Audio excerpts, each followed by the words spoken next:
Trigger warning before we get into this review features a lot of graphic and gory artwork, so viewer discretion is advised. I saw a beast rising up out of the sea, having 7 heads and 10 horns. On his horns 10 crowns, on his head a blasphemous name. The beast was like a leopard, feet like a bear, mouth like a lion. The dragon gave him power, his throne and great authority. I saw one of his heads, it had been mortally wounded. His deadly wound was healed. All the world marveled and followed the beast. They worshipped the dragon who gave authority to the beast, saying, "Who is able to war against him?" He spoke great and blasphemous things. He blasphemed God in his tabernacle and those who dwell in heaven.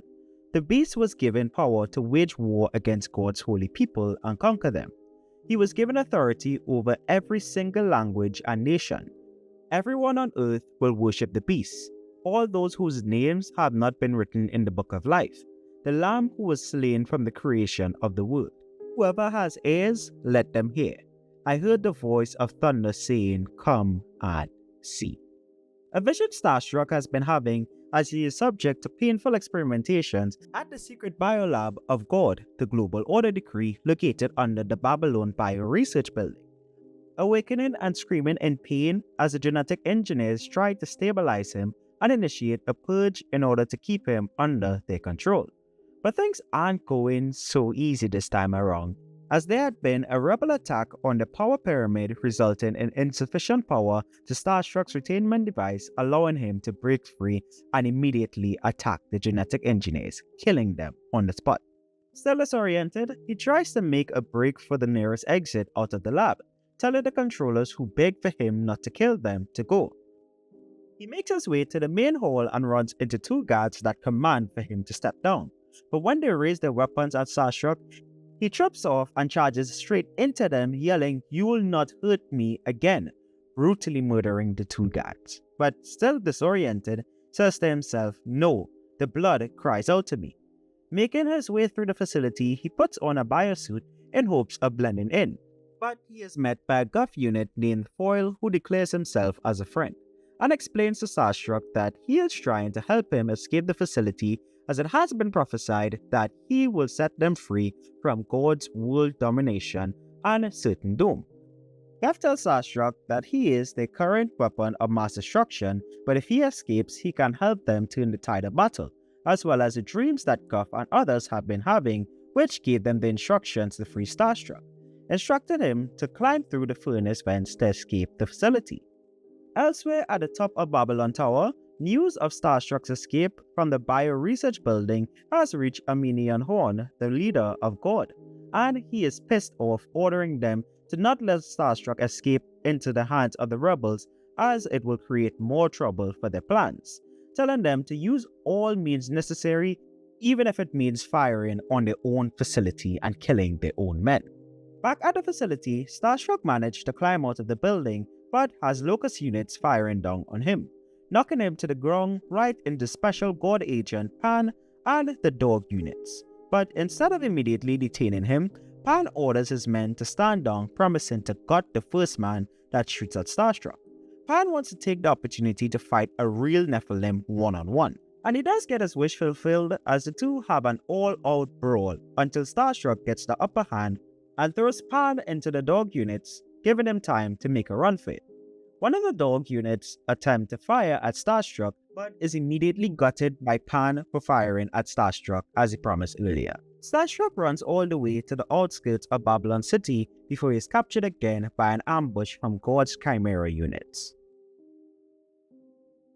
And with that, let's put G.O.D. issue 1 by Starcross Comics on our Xplanations Christian Fiction Judgment Scale. For the story, it's a 3.5 out of 5 on our judgment scale. I must say it's a pretty cool concept that I liked a lot and see the potential in it. The opening rendition of Revelations 13 from verse 1 to 9 set up a really cool theme for the supposed direction of the story, establishing that it's heavily linked to a fictional rendition of the end times. And in my opinion, it did live up to that all the way through, as we saw all the abhorrent and detestable things that the people have begun to do in the name of the beast. I did skip it in the dialogue because I don't cover up like actual full dialogue between characters in the story unless it's essential to the summary, but the dialogue between the two guards before they encounter Starstruck plays into that abhorrent things really well. Starstruck's escape from the facility reminded me a lot of Wolverine's escape from the Weapon X facility within X-Men mythos. And I am quite intrigued on the reason and importance for his escape, especially with the quote-unquote prophecy about him, but he was recaptured at the end though. So was that a false prophecy in end times, or was it all part of the plan? When it comes to artwork and creativity, it's a 3.5 out of 5 on our scale. With art by Joe Spicer, this comic is by far the most gory and violent I've ever covered on the channel. Like, it was one of the first comics I bought from Starcross Comics last year, August. I think I just bought a bulk of them after buying all of Evan David's stuff, because I was really intrigued by the title of G.O.D, G.O.D, the Global Order Decree. I really like that name and acronym a lot, but was completely turned off by it in my brief skimming through the PDF, and was considering not covering it altogether last year because of the amount of gore. However, after actually reading it and our interview with Joe Spicer himself, I'm not too bothered by it, except the Lord Horn panel. I am all for visually portraying unredeemable, pure evil characters within Christian fiction, and I like my demonic characters a bit risky and on the abhorrent side. But that Lord Horn introduction panel was a bit excessive for me personally, and I felt it wasn't really necessary. It felt like, yeah, we're dealing with the end times and, evil and all that in the, all kind of abhorrent things going on. But I think there's some things, like that panel in particular, where it's just like, that scripture that Paul talks about, where certain things that evil people do in secret is not even to mutter or mention. I think there's some things that some things in evil that is just not to mutter or mention within the comics. I was like, it kind of took me on my third read to really understand what was going on there, and I was like, oh, okay, I mean, all right, okay then.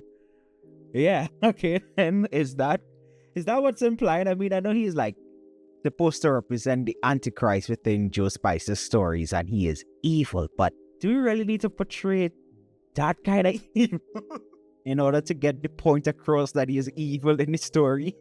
Like, you know what I mean? Yeah, I don't even think I can describe what was going on in the panel, because I think it might get YouTube flagged it might get this video flagged on YouTube or something. So yeah, those kind of things. Like, I am all for unredeemable characters making evil actually be shown as evil and demonic and all that. And I also don't mind gore in comics. I don't think all Christian themed fiction needs to be PG theme that you can hand to a child without batting an eye, because there's certain Bible scriptures that you won't open for a child without batting an eye, of course, as well as I don't also some, within context, of course, swearing by the evil and demonic characters within this story, as we have seen in some remnant books, and we have addressed where I found that it was overdone and wasn't really necessary per se. But I think there's an upper limit that as well, like in discretion, of course. Everything should be in discretion, and I think just that panel was a bit much, in my opinion. I must also add that I have grown quite fond of Starstruck as a character from his appearances in other Starcross comics books, so it's cool to finally cover his origin.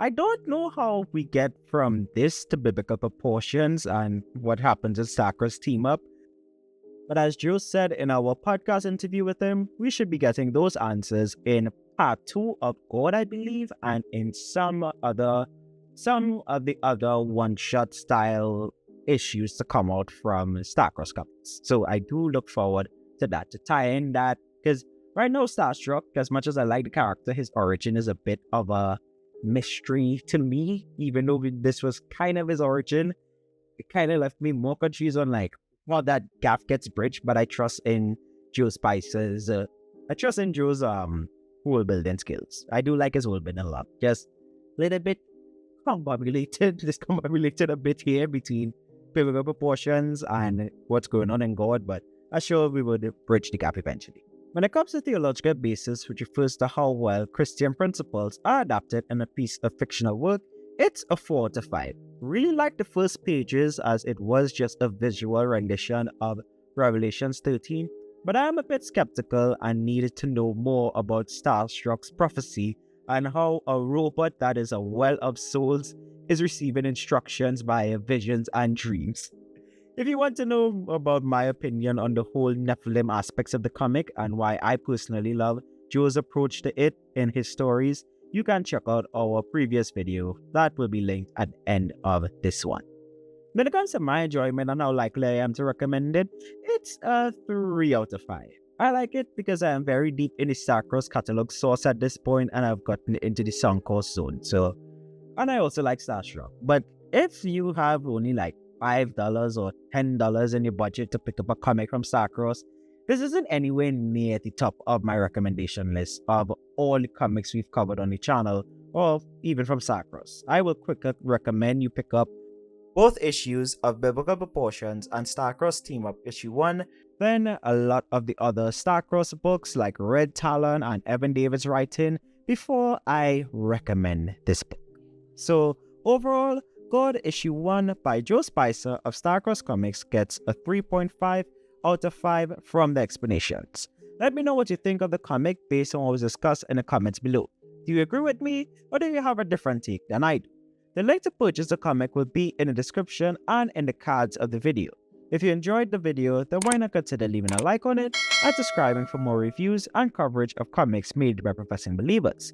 If you enjoyed the video to the point you want to check out another one on the channel, then be sure to click the card at the top right hand corner of your screen to check out our other Starcross comics related reviews or check out our review of Starcross Team Up Issue 1 where Starstruck learns of the true biblical origin to his powers.